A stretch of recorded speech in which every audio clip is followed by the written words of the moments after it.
माँ बहनों से दरख्वास्त है कि अब आवाज़ बंद कर दो, बात शुरू हो रही है। આપણે બધી વાતો ઘેરે જઈને કરજો, પછી જેટલી કરવી એટલી।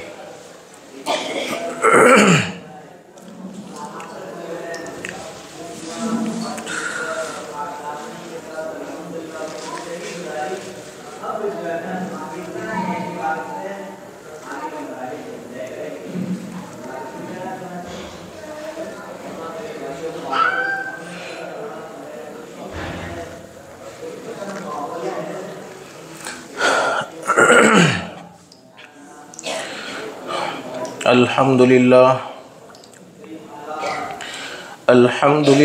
वकफ़ा वसलामुन अला इबादिहिल्लज़ीना इस्तफ़ा अम्मा बअद। अऊज़ु बिल्लाहि मिनश शैतानिर रजीम बिस्मिल्लाहिर रहमानिर रहीम।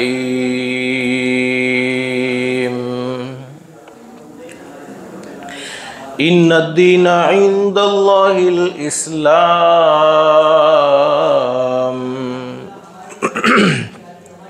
वक़ाल अल्लाहु तबारक व तआला वमन यब्तग़ि गैरल इस्लामि दीनन फलन युक़बल मिन्हु व हुवा फ़िल आख़िरति मिनल ख़ासिरीन।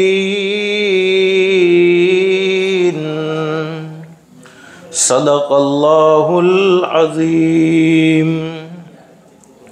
रब्बि इश्रह ली सदरी वयस्सिर ली अमरी वहलुल उक़दतम मिन लिसानी यफ़क़हू क़ौली।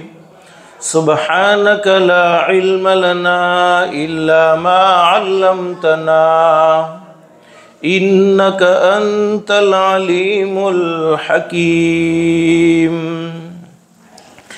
अल्लाहुम्मा सल्लि अला मुहम्मद व अला आलि मुहम्मद कमा सल्लैता अला इब्राहीम व अला आलि इब्राहीम इन्नका हमीदुम मजीद। अल्लाहुम्मा बारिक अला मुहम्मद व अला आलि मुहम्मद कमा बारकता अला इब्राहीम व अला आलि इब्राहीम इन्नका हमीदुम मजीद। मोहतरमा माएँ और बहनें, शुरू में मैंने आपको बतलाया जब मर्दों के दरमियान में और औरतों के दरमियान में बातें हो रही थी, अल्लाह ने हम सब पर फ़ज़ल का मामला फ़रमाया है, करम का मामला फ़रमाया है, रहम का मामला फ़रमाया है, आफ़ियत का मामला फ़रमाया है कि हम सब को दीन की बातें सुनने की तौफ़ीक अता फ़रमाई है।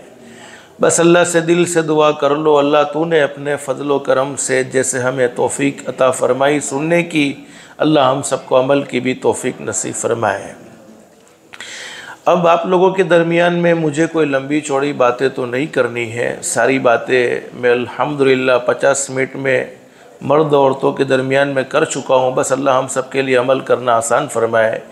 इस वक्त चूँकि उनमें वो औरतें भी हैं जो दुल्हे की माएँ हैं और वो औरतें भी हैं जो दुल्हन की माएँ हैं, यानी सास, जेने अपनी ज़बान में कहेवाय सासू।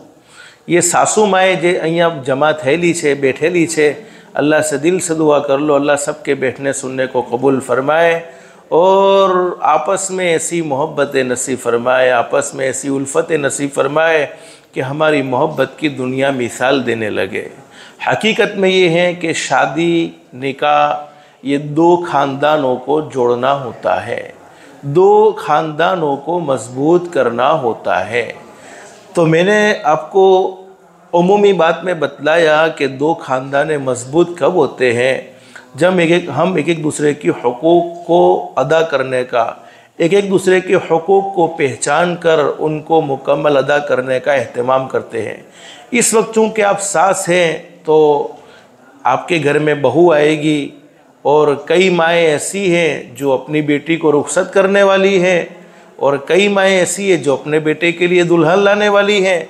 तो दोनों के लिए रहबरी क्या है, तो बस वो कुछ रहबरी मुझे आप लोगों के सामने मुख्तसर ज़िक्र करनी है। बयान कोई नहीं करना, बयान आपने सुन लिया है, बस अल्लाह अमल की तौफीक नसीब फरमाए। सास के लिए हिदायत अब सास को अपनी बहू के साथ कैसा रहना चाहिए, तो सबसे पहले ये बात बयान फरमाई कि सास को चाहिए बहू के साथ अपनी लड़की जैसा बर्ताव करे। जैसे हम लड़की के बारे में कितने फ़िक्रमंद होते हैं, लड़की के बारे में कितने अपनी ज़ात में इस बात का एहतमाम करते हैं कि मेरी लड़की किसी भी प्रॉब्लम में फंसी हुई ना हो, मेरी लड़की किसी बीमारी में मुब्तला ना हो, मेरी लड़की किसी दुख में मुब्तला ना हो, तो जैसा लड़की के मामले में हम सोचते हैं वैसा ही आने वाली बहू ये हमारे घर में एक बेटी के मादिन होती है। अपनी बेटी, हकीकी बेटी के बारे में जो हमने सोचा है, हकीकी बेटी की राहत व आराम का पूरा पूरा ख्याल किया है, इसी तरीके से आने वाली बहू के साथ भी वैसा ही मामला होना चाहिए। इस तरह प्यार मोहब्बत से रखे कि वो अपनी वालिदा को भूल जाए। मोहब्बत इतनी देनी चाहिए सास को आने वाली बेटी को। आज बहुत सी मर्तबा होता है, माँ बहनें हमने देखा है कि जब बहू बेचारी शादी करके घर पर आई है, कभी कभी वो अपनी अम्मी के घर पर जाने की बात करती है तो सास बड़ी जालिमा होती है, तो गुस्सा करती है, तारी मानू घर तो तने छोड़तू ज नहीं। नहीं माँ बहनें, ये घर भूलने में बहुत देर हो सकती है। ये मामूली नहीं है कि 1 महीने में, 2 महीने में, 1 साल में, 2 साल में, 3 साल में माँ के घर को भूल जाए, ये मुमकिन नहीं हो सकता है। इसलिए बहू को इतनी प्यार और मोहब्बत से रखना चाहिए, बहू के साथ ऐसा सलूक करना चाहिए कि वो कभी भूल से भी अपनी माँ को याद न करे, उसके आराम और राहत का ख्याल रखें। जैसे बेटी बीमार होती है, जा दीकरी तो सुई जा, तारे काम करवानी कोई ज़रूरत નથી, तने आज ताव आवेलो છે, तने सर्दी થઈ ગયેલી છે, तू ठंडा पानी में बीमार થઈ जैसे, तो आने वाली बहू वो भी किसी की बेटी है, वो भी तो किसी न किसी के दिल का टुकड़ा है, वो भी तो किसी न किसी के जिगर का टुकड़ा है। जैसे अपनी बेटी का पूरा पूरा ख्याल रखते हैं, ऐसे आने वाली बहू का भी पूरा पूरा ख्याल रहना चाहिए। हाकिमाना तरीका इख्तियार न करे। अरे तने खिचड़ी तो बनावता आवड़ती ज नहीं, तारी माए कहीं सिखवाड़ी ज नहीं। नहीं आती है, तुम बना लो अल्लाह की बंदी। तुम्हारी बेटी को कुछ नहीं आता था तो तुमने अपनी बेटी पर हाकिमाना तरीका इख्तियार किया नहीं किया है। और आज बहुत सी मर्तबा मैंने देखा भी है कि बहू बेचारी घर में आई है, अब अपने माँ बाप के घर में तो उसने कुछ भी नहीं किया है, अपने माँ बाप के घर में तो उसे पका पकाया मिला है, अब ससुराल में रवाना हुई है। कभी कभी कोई भूल हो जाती है, कोई गलती हो जाती है, तो अंदाज़ हाकिमाना इख्तियार न करे, अंदाज़ प्यार मोहब्बत वाला इख्तियार करे। जैसे अपनी बेटी को कैसे शफ़क़त के साथ, कैसे मोहब्बत के साथ कहा जाता है, इसी तरीके से बहू के साथ भी वही मामला होना चाहिए। कोई गलती उससे हो जाए तो उसको दरगुजर कर दे। माँ बहनें, हमने अपनी ज़िंदगी में कितने गुनाह किए हैं, कितने अल्लाह को नाराज़ करने वाले काम किए हैं। हमारा अल्लाह कितना बड़ा मेहरबान, कितना बड़ा करीम, कितना बड़ा रहीम। बल्कि हदीस शरीफ में फ़रमाया 70 माओं से ज़्यादा मोहब्बत करने वाला अल्लाह, 70 माओं से ज़्यादा प्यार करने वाला अल्लाह। हम चाहते हैं कि अल्लाह हमारी गलतियों को माफ़ कर दे, हम चाहते हैं अल्लाह पाक हमारे गुनाहों पर पर्दा डाल दे।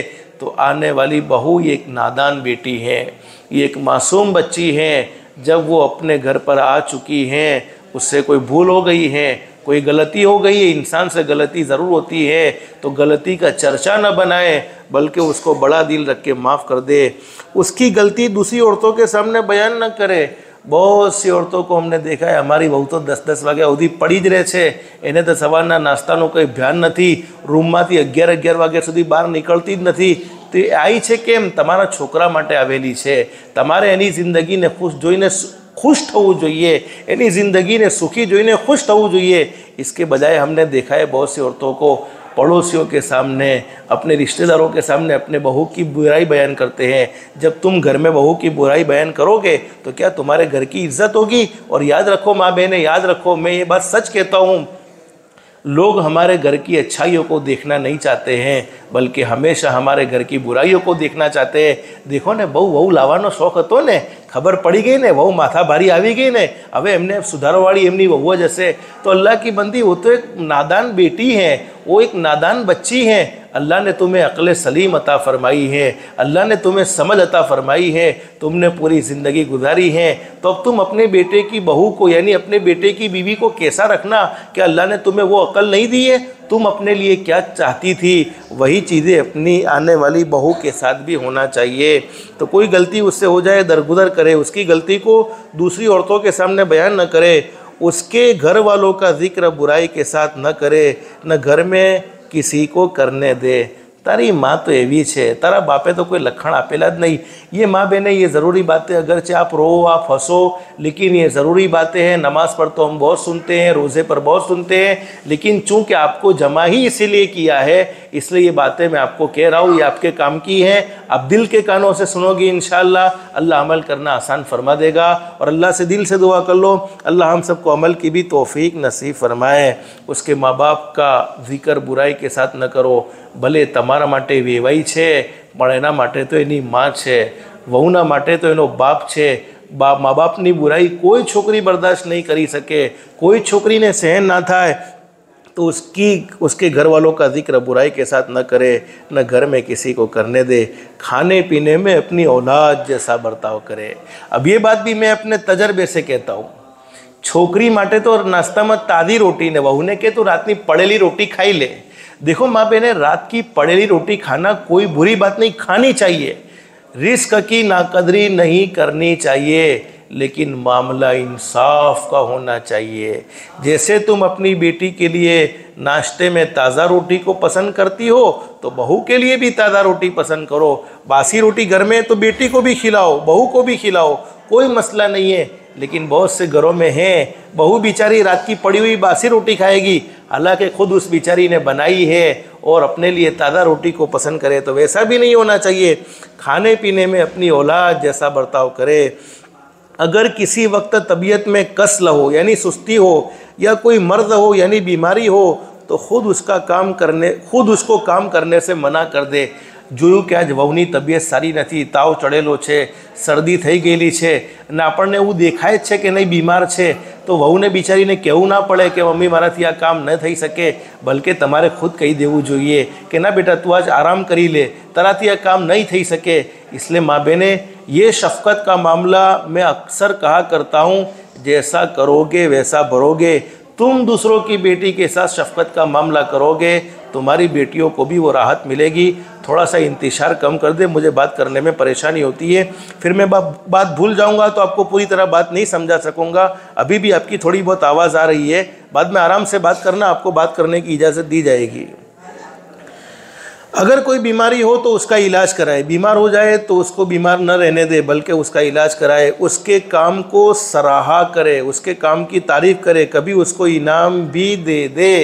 मोल साहब તમે કોથી બી ઘોડા જેવી વાતો લાવો છો, એના કામની તારીફ કરીએ, અરે વહુના કામની તારીફ કરે તો વહુ તો માથે ચડી જશે। नहीं नहीं नहीं नहीं नहीं नहीं नहीं नहीं नहीं, अगर तुम उसके काम को सराहोगे नहीं, कभी कभी खिचड़ी में मिस्टेक की है, कोई खाना बनाने में मिस्टेक की, नहीं वहू ते बहुत सारी बनाई पण आइंदाથી તું આવું કરી લે તો વધારે સારું।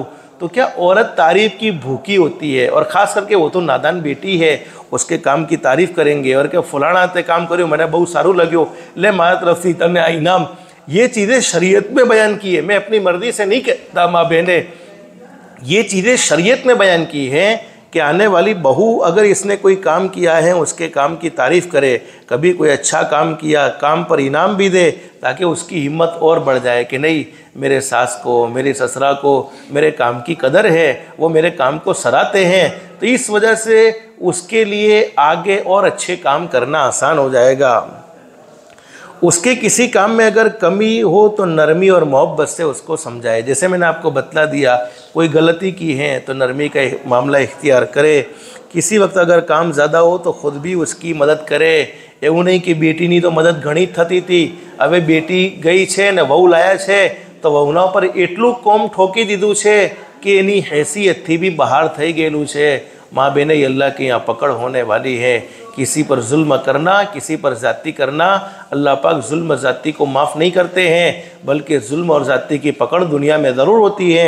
इसलिए कभी भी उसकी हैसियत से ज़्यादा काम उसके सर पर न डाले। उसकी किसी कमी को उसके खुसर से भी न कहे, यानी ससरा थी ना को वो उसको डांट डपट करे, यानी ससरा को भी डांटने की इजाज़त नहीं है। तुम अपनी बेटी को इस तरीके से डांटते थे, आज ससरा से उसको डांट सुनवाते हो, नहीं नहीं नहीं नहीं नहीं नहीं, वो बहुत कमज़ोर दिल की औरत है, वो बहुत कमज़ोर दिल की औरत है। मैंने शुरू में आपको बताया किसी माँ बाप के लिए उसकी बेटी बोझ नहीं है। ये तो शरीयत का हुक्म है, ये तो अल्लाह का हुक्म है, ये तो हज़रत नबी करीम सल्लल्लाहु अलैहि वसल्लम का हुक्म है। इसलिए ससुराल रवाना करना होता है, वरना किसी माँ बाप के लिए उसकी बेटी बोझ नहीं होती है। माँ बाप हमेशा अपनी बेटी को खिला सकते हैं, हमेशा अपनी बेटी को पिला सकते हैं, हमेशा अपनी बेटी की सारी ज़रूरतें पूरी कर सकते हैं। मैंने ऐसा भी देखा है, कई माएँ कई बहनें जब अपनी बेटियों को रुखसत करती हैं, कई कई दिन तक इनकी रातें रोने में गुजरती है। अल्लाह, मेरी बेटी से मेरा घर आबाद था, मेरी बेटी से मेरे घर में एक पब्लिक थी, मेरी बेटी से मेरे घर में एक रौनक थी। आज मेरी बेटी तेरे हुक्म पर, तेरे नबी के हुक्म पर किसी और के हवाले की है। अल्लाह, तुझे राहत वाली ज़िंदगी अता फरमा देना, सुकून वाली ज़िंदगी अता फरमा देना, इत्मीनान वाली ज़िंदगी अता फरमा देना। तो कभी भी इसको डांट डपट न करे, मोहब्बत का मामला करो। माँ बहनें याद रखो, जो काम मोहब्बत से होते हैं वो नफ़रतों से, सख्ती से नहीं हो सकते हैं। इसके बारे में मैं आगे बड़ी ज़बरदस्त बातें आपको कहने जा रहा हूँ। इसी तरह अपनी लड़की से भी उसकी कमी कोताही को जिक्र न करे, लड़के से भी न करे, न किसी किस्म की कोई शिकायत करे। लड़के से तारी बहुत भी छे यार, बहुत सी माओं को मैंने देखा है कि वो मियाँ बीवी के घर खुद भगवाती है, खुद के बेटे की वो दुश्मन बन चुकी होती हैं। बेटे के सामने बहू की बुराई, आने वाली बहू की बुराई। तुम माँ बहनों ऐसा चाहती हो? तुम माँ बहनों ऐसा चाहती हो कि तुम्हारा बेटा किसी आने वाली बेटी पर जुल्म करे और तुम उसके? बल्कि मैंने अपना तजर्बा देखा है, मैं आपको अल्लाह को गवाह बना कर कहता हूँ, ये झूठ बोलने की कोई बातें नहीं। मैं अपनी अम्मी का मामला जहाँ तक देखता हूँ, गलती उसकी भी हो फिर भी डांट मुझे ही सुननी पड़े। और वो यही कहते, ये तो नादान છે, તારે સમજવું જોઈએ ને, ये तो नादान છે, तारे समझવું જોઈએ, तू કેમ આવું કરે છે, તે તારું શું જોયું? यूं करके मुझे डांटते। तो माँ को तो ऐसा होना चाहिए कि नहीं, अपनी बहू की शिकायत बेटों के सामने नहीं होनी चाहिए।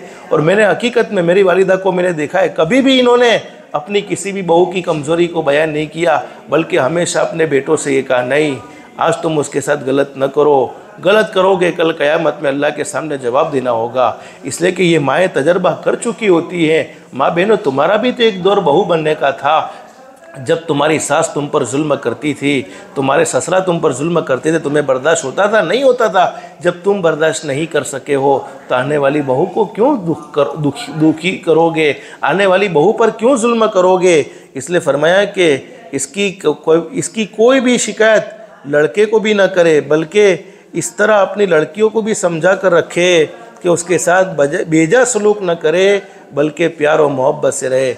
मैंने शुरू में आपको बतलाया, આપણે સાસુઓનો પ્રોગ્રામ રાખ્યો, સસરાઓનો પ્રોગ્રામ રાખ્યો, દુલ્હાઓનો પ્રોગ્રામ રાખ્યો, દુલ્હનનો પ્રોગ્રામ, પણ જે નણદનો તો વધારે ત્રાસ હોય છે, નણદનો પ્રોગ્રામ કેમ નહીં? તો माँ समझी जैसे तो माना पाछल बेटी ने समझવું પડશે। इसलिए माओ को कह देना चाहिए कि बेटियों को भी कहना चाहिए कि नहीं, उसका अदब व एहतराम, उसके साथ बुरा सलूक नहीं बल्कि प्यार मोहब्बत वाला सलूक। अगर तुम्हारी लड़कियां उम्र में बहू से छोटी हो तो उनको ताकीद करे कि वो उनके साथ अदब व एहतराम करे। बहू बड़ी है और तुम्हारी छोटी छोटी बच्चियां हैं, तो छोटी छोटी बच्चियों से कह दो, भाभी आने वाली कि इसकी तो भाभी होगी, भाभी का भी ख़ास तौर पर अदब व एहतराम करना चाहिए। ऐसा नहीं कि किसी आने वाली बेटी को बेइज्जत करोगे, उसकी कोई अदब की अहमियत नहीं, उसके एहतराम की कोई अहमियत नहीं, उनके एहतराम के ख़िलाफ़ कोई कलमा ज़ुबान से न निकाले। ये ज़ुबान बड़ी ज़बरदस्त चीज़ है, ये घरों के घर, ख़ानदानों के ख़ानदान तबाह व बर्बाद भी कर देती है और एक मीठे बोल में मोहब्बतें भी पैदा कर देती है। तो बहू के सामने ऐसी कोई बात न करे जिसकी वजह से इसका दिल टूट जाए। बहू के सामने उसके घर वालों का जिक्र बुराई से न करे, जो मैंने आपको पहले बताया है। बहू के सामने जहेज़ की कमी का जिक्र न करे, न जहेज़ के सामान में कोई कमी निकाले। माँ बहनें, इससे बड़ा जहेज़ क्या हो सकता है? जिसने अपनी 18, 19, 20 साल की लगते जिगर को, नूरे नज़र को तुम्हारे हवाले कर दिया हो और तुम्हारे सुपुर्द कर दिया हो और तुम्हें दे दिया हो, उससे भी बड़ा कोई जहेज़ हो सकता है? बहुत सी तारी माए तो तने व्यवस्थित पलंग नहीं आप्यो। अल्लाह की बंदी सोच, अपने दिल का टुकड़ा तुझे निकाल के दिया है, अपने कलेजे का टुकड़ा तुझे निकाल के दिया है। हमेशा वो चाहती थी कि मेरी बेटी को राहत पहुँचे, हमेशा वो चाहती थी कि मेरी बेटी को सुकून मिले, और आज तू बेटी को तंग करती है कि तारी माए पलंग व्यवस्थित नहीं आप्यो, તારી માએ તિજોરી તો તું ફકીર છે, તું ગરીબ છે, નથી લઈ सकती तिजोरी, નથી લઈ सकती पलंग। ये तो शरीयत के मुआफिक लड़के का हक है कि वो अच्छे पलंग का इंतज़ाम करे, अच्छी तिजोरी का इंतज़ाम करे, सामने वालों से लालच न रखे। जिसने अपनी दिल के टुकड़े को, अपने जिगर के टुकड़े को तुम्हारे हवाले कर दिया हो, उससे भी बड़ा कोई जहेज हो सकता है। बहू के सामने जहेज की कमी का जिक्र न करे। मैंने घर वालों को समझाया कि अल्लाह नहीं बंदी अल्लाहના બંદા અલ્લાહની બંદીઓ, તમે જ્યારે તમારી છોકરીની શાદી કરો છો તો સાદગીના સાથે કરો ને, આ બધું જહેજ ને બેજ હાલવાની શું જરૂર છે? મૌલવી સાહેબ શું કરીએ, આખી જિંદગી મારી છોકરી મેણા ખાઈ ખાઈને મરી જશે कि तारी माए तो कोई आल्यूद नहीं, तारा बापे तो कोई आल्यूद नहीं।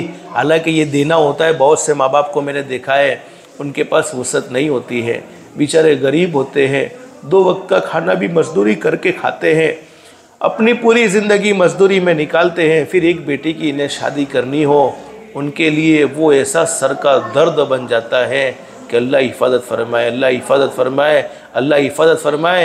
इसलिए कभी भी बेटी के सामने जहेज़ की कमी का जिक्र न करे, न जहेज़ में कोई कोताही निकाले, न बहू के सामने इसका जिक्र करे कि तेरे घर वालों ने फलानी चीज़ नहीं दी है, बल्कि बहू के घर वालों ने अगर कोई सामान दिया है तो उसके सामान की तारीफ़ करे कि तारी माए आ बधी वस्तु तने बहुत सारी आपेली छे। हालांकि सबसे बड़ी चीज़ तो अल्लाह ने इसके माँ बाप की दिल में मोहब्बत डाली और तुम्हारे घर पर बेटी दे दी। इससे बड़ा जहेज़ क्या हो सकता है? इससे ये सारी बातें मैंने आपके सामने कही है। और माँ बहनें, आखिर एक बात सुन लो कि बुढ़ापे में आम मतन बेटियाँ काम नहीं आती है, बुढ़ापे में आम मतन बहुएँ काम आती है। आप तजर्बा करना, बेटियां तो अपने घर पर चली जाती है। अब जवानी के ज़ोर में, आज सास जवान है, जवानी के ज़ोर में बहू पर जुल्म किया है तो बहू बुढ़ापे में सास का सहारा नहीं बन सकती है। इसलिए कि जैसा करोगे वैसा भरोगे, जैसी करनी वैसी भरनी, ना मानो तो करके देखो, जन्नत भी है दोज़ख भी है, ना मानो तो मर के देखो, भले अमल का भला नतीजा, बुरे अमल का बुरा नतीजा, जिन लोगों ने बुरा किया है चलकर उनका घर देखो। किसी के दिल के टुकड़े टुकड़े करने वाले, किसी को ठेस पहुंचाने वाले, किसी के दिल को नाराज करने वाले कभी भी सुकून और इत्मीनान से नहीं रह सकते, बल्कि उनकी ज़िंदगियों में उलझन ही उलझन होती है। तुम दूसरों की बेटी को सुखी करोगे, हकीकत में तुम्हारी बेटी को सुख मिलेगा। तुम दूसरों की बेटी को दुखी करोगे, फिर तुम्हारी बेटी भी तुम्हारे बुरे करतूत की सज़ा वो अपने ससुराल में भुगतेगी। तो कौन माँ ऐसा चाहती है, कौन माँ ऐसा चाहती है कि मेरी बेटी दुखी हो जाए? बल्कि हर माँ ऐसा चाहती है मेरी बेटी को सुकून और इत्मीनान वाली ज़िंदगी मिले, मेरी बेटी हमेशा खुश रहे। तो ये सारी बातें जो मैंने आपके सामने बतलाई है, इससे सास की मोहब्बत बहू के दिल में ज़रूर बैठेगी। फिर वो दिल से सास को अपनी माँ मानेगी और माँ जैसी खिदमत करेगी। तो माँ बहनें, ये मुख्तसर बातें मैंने आपके सामने जिक्र की है। देखो, असल शरीयत का इल्म हम सब के लिए जानना ज़रूरी है। हज़रत नबी करीम सल्लल्लाहु अलैहि वसल्लम की मुबारक ज़िंदगी को पढ़ना, इसके लिए बेहतरीन और आसान रास्ता ये है, गुजराती में बहुत सारी किताबें मिलती हैं। आज हमारे पास मोबाइल और इंटरनेट की मशगूली ने किताबों का वक्त ख़त्म कर दिया है। हमारे पास किताबों का कोई वक्त नहीं है, लेकिन गुजराती में किताब पढ़ो। सास को बहू के साथ कैसा रहना चाहिए, बहू एक किताब पढ़े कि मुझे अपनी सास के साथ कैसा मामला करना चाहिए। और चूँकि दुल्हनों में अलग से बात हो रही है, इससे दुल्हनों को भी समझाया जाता है कि तुम्हें अपने सास के साथ कैसा रहना चाहिए। लेकिन इस वक्त चूँकि यहाँ सास बैठी हुई है, इसलिए मैं आपको कह रहा हूँ, माँ बहनें, आजकल बहुत सी मरतबा मैंने एक प्रॉब्लम अपने समाज में ये देखी है कि जैसे जब भी हमारे बच्चे की शादी होती है, ये शरीयत का इल्म, मैं आपके सामने कुछ बातें खुलकर बयान करूँगा। आप मेरे अम्मा की उम्र की हो, लेकिन चूँकि शरीयत के दायरे में हज़रत नबी करीम सल्लल्लाहु अलैहि वसल्लम ने बहुत सारी बातें सहाबाए किराम के दरमियान में, औरतों के दरमियान में खुलकर बयान की थी। जब शादी होती है, औलाद अल्लाह की तरफ से होती है, ये अल्लाह का फ़ैसला है, औलाद अल्लाह की तरफ से होती है। लेकिन हमारे समाज में हमने एक कोताही, एक कमी को देखा है कि जब बेटा पैदा होता है तो बड़े खुश हो जाते हैं, और बेटी पैदा होती है तो मुंह चढ़ जाते हैं। और इसकी लाई दलील, प्रूफ क्या પ્રૂફ આપણે જોયું હશે મા બહેનો, જ્યારે છોકરો આવે બધાના ઘરમાં પેડા હાલવા જઈએ છે કે હા પોતરો આવી ગયો પેડા આપવા।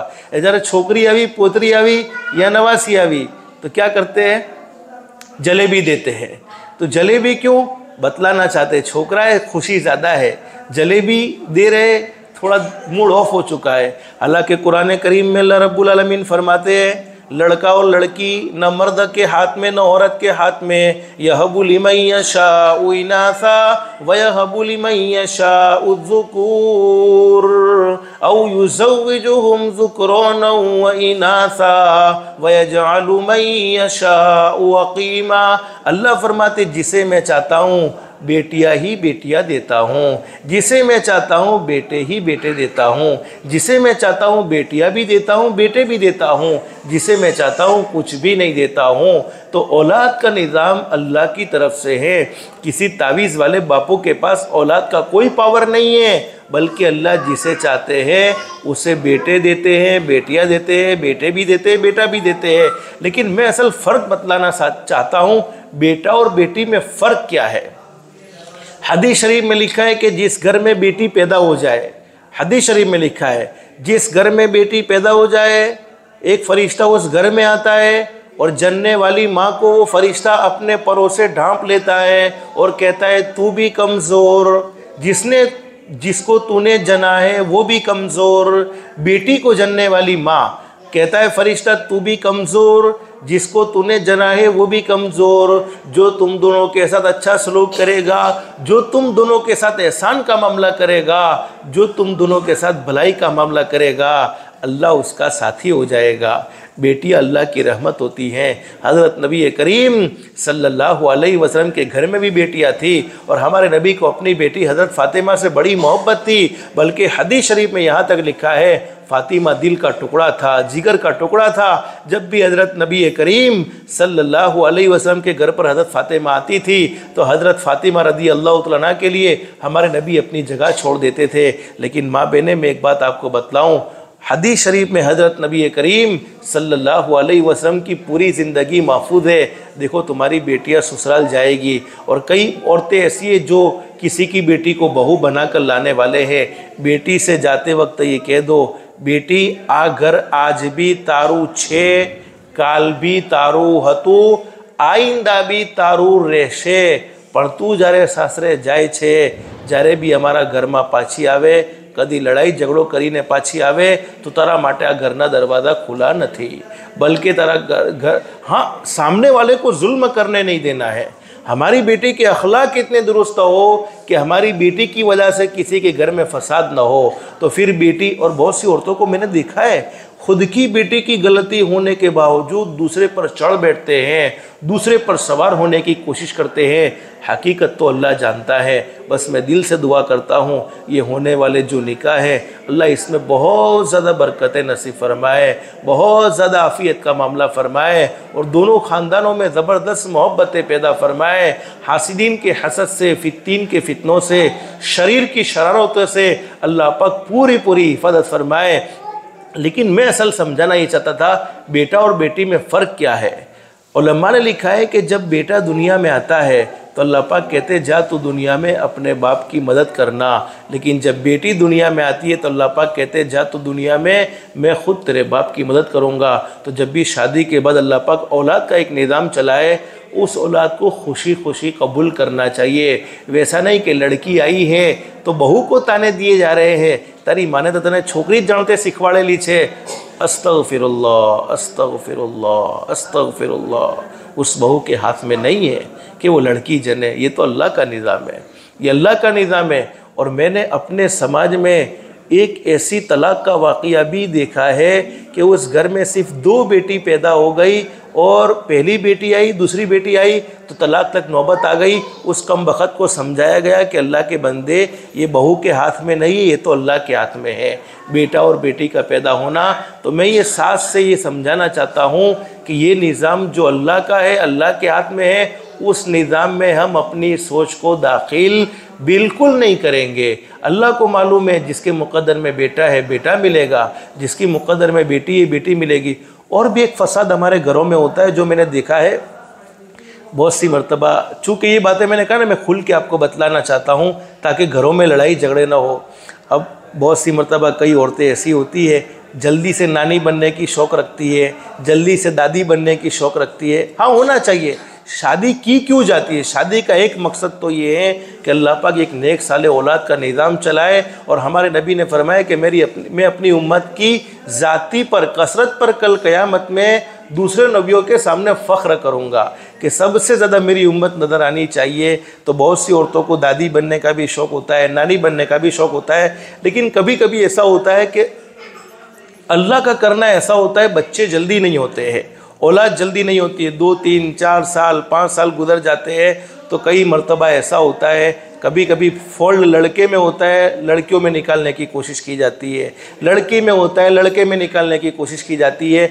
मैं आपको सच बताऊं, ये खुल कर बताऊं, हमारे आका ताजदार मदीना मुहम्मदुर रसूलुल्लाह सल्लल्लाहु अलैहि वसल्लम, जिनसे बढ़कर कोई इंसान नहीं हो सकता, हमारे आका की सबसे पहली औलाद 5 साल के बाद हुई है। याद रखो, हमारे नबी की सबसे पहली औलाद 5 साल के बाद हुई है।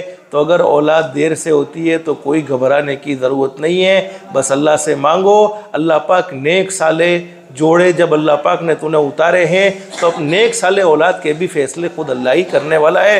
ये कुछ ज़रूरी बातें माँ बहन आपके लिए थी, बाकी मैंने शुरू में आपको बतलाया। देखो, अभी शादी का एक मौका आएगा, निकाह का एक मौका आएगा, वलीमा का एक मौका आएगा। जैसे मैंने उमूमी बयान में कहा कि नमाज किसी भी हाल में माफ़ नहीं है, तो शादियों के दिन भी नमाज माफ़ नहीं होती है, बल्कि नमाज का ज़रूर एहतमाम होना चाहिए। अपनी बेटी को रुखसत करते हो, हमेशा ये ताकीद करो, बेटी नमाज किसी भी हाल में माफ़ नहीं है, ज़रूर नमाज का एहतमाम करो। नमाज का एहतमाम करने की बरकत से अल्लाह रब्बुल अलमीन घरों में सुकून, घरों में चैन, घरों में इत्मीनान नसीब फरमाएगा। और देखो माँ बहनें, अभी आपकी बहू आएगी, बहुत सी छोटी छोटी बच्चियाँ भी होती है, बच्चे भी होते हैं। तो कभी कभी जवान औरतें क्या बहाना करती है, नमाज़ पढ़ना तो चाहती है, लेकिन बच्चों की वजह से नमाज नहीं पढ़ी जाती। उलमा ने लिखा है कि बच्चे वाली औरत की 2 रकात नमाज, सुनना ये तवज्जो से, और अपनी बहू को आप सुनाओ, बच्चे वाली औरत की 2 रकात नमाज बगैर बच्चे वाली औरत की 82 साल की इबादत से अफजल है। 82 वर्ष एक औरत बगैर बच्चा वाली इबादत करे, एक बच्चा वाली औरत 2 रकात नमाज पढ़े, तो बच्चा वाली औरत की 2 रकात नमाज वगर बच्चा वाली औरत की 82 वर्ष की इबादत की अफजल है। हामिला प्रेग्नेंट औरत की 2 रकात नमाज बगैर हमल वाली औरत की 80 रकात नमाज से अफजल है। इससे अंदाज़ा लगाओ अल्लाह ने तुम्हारे साथ कितना एहसान का मामला किया है, कितना करम का मामला किया है। तुम्हारा दीन बहुत आसान है, तुम्हारे लिए कोई लंबे लंबे बयान की कोई ज़रूरत नहीं है, लंबी लंबी तकरीरों की कोई ज़रूरत नहीं है। तुम अल्लाह को राज़ी करना चाहो, बआसानी राज़ी कर सकती हो। मैं कभी कभी कहता हूँ कि जब 2 मियाँ बीवी आपस में एक दूसरे को देखकर मुस्कुराते हैं, ये मैं समझाना चाहता हूँ दीन क्यों आसान है। जब 2 मियाँ बीवी आपस में एक दूसरे को देखकर मुस्कुराते हैं, मोहब्बत से हंसते हैं, तो इस मंज़र को देखकर अल्लाह रब्बुल अलमीन खुद हंसते हैं, अल्लाह रब्बुल अलमीन खुद मुस्कुराते हैं। तो जब तुम्हारा मुस्कुराना अल्लाह को इतना पसंद है, तुम्हारा हंसना अल्लाह को इतना पसंद है, तो अंदाज़ा लगाओ तुम्हारा रोना अल्लाह को कितना पसंद होगा। अल्लाह के सामने तुम रोगी, अल्लाह के सामने माफ़ी मांगोगी। और इसका बेहतरीन रास्ता, अगर आप चाहती है अपनी औलाद को फरमा बरदार दिखना चाहे, वो अमल मैंने आपको बतलाया कि खाना शुरू करे तो खाना शुरू करने से पहले 21 मरतबा बिस्मिल्लाह पढ़े, उस बिस्मिल्लाह को पढ़ा हुआ खाने में फूंक दे, वुज़ू के साथ खाना बनाए। लेकिन कुरान करीम की एक आयत करीमा है, रब्बना हब लना मिन अज़वाजिना व ज़ुर्रिय्यातिना क़ुर्रत अयुनिन वजअलना लिलमुत्तक़ीन इमामा, रब्बना हब लना मिन अज़वाजिना व ज़ुर्रिय्यातिना क़ुर्रत अयुनिन वजअलना लिलमुत्तक़ीन इमामा। ये कुरान करीम के 19वें पारे में है। इस आयत करीमा को जितना हो सके पढ़ोगी, अल्लाह तुम्हारी बहू को भी तुम्हारे कंट्रोल में रखेगा, तुम्हारे बेटों को भी तुम्हारे कंट्रोल में रखेगा। बहुत सी चूँकि दुल्हनें जो गलती करती है, वो दुल्हनों में समझाया जाएगा कि वो जब ससुराल में जाए तो वो सास बनने की कोशिश न करे। आम मतन लड़ाई झगड़े इसलिए होते हैं चूँकि सास घर की बड़ी होती है। हमारे नबी ने अपनी बेटी हज़रत फ़ातिमा को रुखसत किया, तो रुखसत करते हुए ये नसीहत फरमाई। ये मैं माँ बहनों आपसे कहता हूँ, जो लड़की की माँ है अपनी बेटी को कहेंगे बेटी पहले उस घर की नौकरानी बनना, फिर अल्लाह पाक तुझे उस घर की सेठानी बनाएगा। पहले से जाकर सेठानी बनने की कोशिश नहीं करना। बहुत सी औरतें कहती है मारा घरवाળાના સામે तो એની माँ के ना चले, हूँ को ये चले। तो ये फ़ख्र की बात नहीं है, ये शर्म से डूब मरने की बात है कि माँ का एक मकाम है, बीवी का एक मकाम है। माँ को उसका दर्जा दिया जाए, बीवी को इसका दर्जा दिया जाए। मैं हमेशा इस बात का एहतमाम करता हूँ कि अपनी बीवी को हमेशा खुश रखूँ, लेकिन बीवी की वजह से माँ को नाराज़ हरगिज़ नहीं कर सकता, माँ की वजह से बीवी को नाराज़ हरगिज़ नहीं कर सकता। और अल्हम्दुलिल्लाह अगर हम शरीयत और सुन्नत के मुआफिक चलते भी हैं तो अल्लाह की ज़ात आली से उम्मीद है अल्लाह पाक ज़रूर हमारे घरों में खैर व बरकत नाजिल फरमाते हैं। आजकल बहुत सी बेटियां जो दुखी भी होती है, उसका एक रीज़न हमने ये भी देखा है कि જ્યારે આપણે શાદી કરીએ છે ને તો બેંક બેલેન્સ કેટલું છે, છોકરો કેટલો કમાવે છે, એના પાસે કેટલા રૂપિયા છે, કેટલા પૈસા છે। પૈસા હશે તો એ દુખી નહીં થાય, बाकी इसको नमाज का तरीका मालूम है, रोज़े का तरीका मालूम है, वो कितना दिन का इल्म जानता है वो नहीं पढ़ी है। मैं खुद अपना तजर्बा बतलाऊँ कि हम 4 भाई होकर, मैं पहले नंबर पर हाफिज़ अलीम, मेरा छोटा भाई हाफिज़ अलीम, उन दोनों की बीवियाँ ज़्यादा खुश है और 2 दुनियादार है, उनके पास दुनिया कमाने की फुर्सत ही इनको नहीं है। तो मैं ये लाई तजर्बा इसलिए बताता हूँ कि बहुत सी मर्तबा हम दीनदार समझकर रिश्तों को इग्नोर कर देते हैं, दुनिया का फ़ायदा ज़रूर देखते हैं, दीन का फ़ायदा नहीं देखते हैं, जिसके नतीजे में हमारी नीयत ऐसी होती है कि दुनिया अपनी सुधरी जैसे। छोकरी ने पेला छोकरो बहु सरकारी बेंकरी वालों सरकारी नौकरी वालों है ने, सरकारी नौकरी में है तो अपनी दीकरी दुखी नहीं था। अल्लाह की बंदियों, हज़रत उमर फारूक रज़ी अल्लाह अन्हु फरमाते हैं कि तुम अपनी बेटी किसी को देना चाहो तो देखो वो नमाज़ पढ़ता है कि नहीं पढ़ता। अगर नमाज़ पढ़ता है तो उसको बेटी दो, वरना मत दो। इसलिए कि जो रोज़ाना अल्लाह को धोखा दे सकता है, क्या वो तुम्हारी बेटी का वफ़ादार हो सकता है? हरगिज़ नहीं हो सकता। तो ये बात चूँकि आपको ज़िम्नन मैंने समझा दी, ये बात यहाँ कहने की नहीं होती है। आइंदा अल्लाह पाक इन रिश्तों में बहुत ज़्यादा खैर व बरकत डाले। अल्लाह हर एक के हुकूक़ को समझकर उस पर अदा करने की, अमल करने की तौफीक नसीब फरमाए। लेकिन रिश्ते में जहाँ तक हो सके दीनदारी को देखो, मालदारी को मत देखो। मैंने हमारे एक करीबी रिश्तेदार को एक रिश्ता बताया कि भाई छोकरो बहु सारो छे पण दीनदार बहु छे, पण थोड़ो मालनो थोड़ो मसलो रहेशे। तमारी छोकरीने खवड़ावशे बिल्कुल कम्प्लीट, पण तमारी छोकरीने पेला जे मतलब एवं समझता हो कि बेंक बेलेंस बहु भरेलू है एवं तो नहीं। तो कि ना मोल साहब एवं तो ना चले, आपणे थोड़ू छोकरीनु भी विचारो, हाँ 100% विचारवू पड़े। फिर मैंने एक रिश्ता बताया उनको, भाई छोकरो बहु कमीनो है, सालो नालायक है, कदी नमाज भी नहीं पढ़तो, जुमा भी नहीं पढ़तो, पण एना पासे बहु जोरदार गाड़ी, जबरदस्त आईफोन अने जोरदार एनी खुदनी ऑफिस है, एनो खुदनो बंगलो है। हाँ हाँ चालसे चालसे, ये तो शादी पछी दीनदार थी जैसे। तो अल्लाह की बंदियों, जब शादी बाद दीनदार हो सकता है तो क्या शादी बाद मालदार नहीं होता है? अरे मालदार भी तो हो सकता है ना, शादी बाद मालदार भी हो सकता है। जब दीनदार शादी के बाद हो सकता है, जब जहन में ये ख्याल है कि शादी के बाद दीनदार हो जाएगा, तो क्या शादी के बाद मालदार नहीं होगा? और रोज़ी तो अल्लाह पाक हर एक की देते ही देते हैं, रोज़ी के मामले में परेशान होने की ज़रूरत नहीं है। हदीस शरीफ में लिखा है कि जो अल्लाह को राज़ी करे, अल्लाह से डरे, अल्लाह पाक उसकी रोज़ी का इंतज़ाम वहाँ से करते हैं जहाँ का उसको गुमान भी नहीं होता है।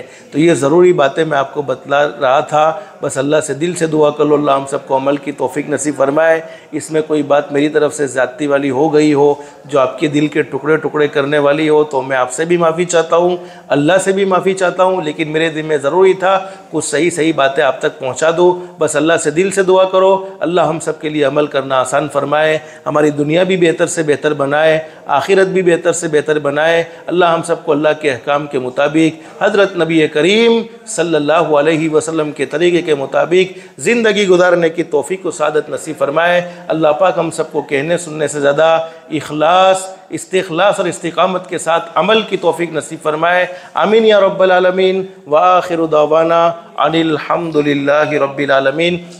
आप यहाँ वक़ार के साथ तशरीफ़ रखना, कोई बातचीत शुरू न कर देवे और बाहर न निकले। अभी उमूमी बात जारी है, उसमें आप शरीक हो जाओ, वो बात सुनो और अल्लाह से दिल से दुआ करते हुए बैठो। अल्लाह तूने सुनने की तौफीक अता फरमाई है, अब अमल करना भी हम सब के लिए आसान फरमा देना। आमीन या रब्बल आलमीन। व आखिरु दावाना अनिल हम्दुलिल्लाहि रब्बिल आलमीन।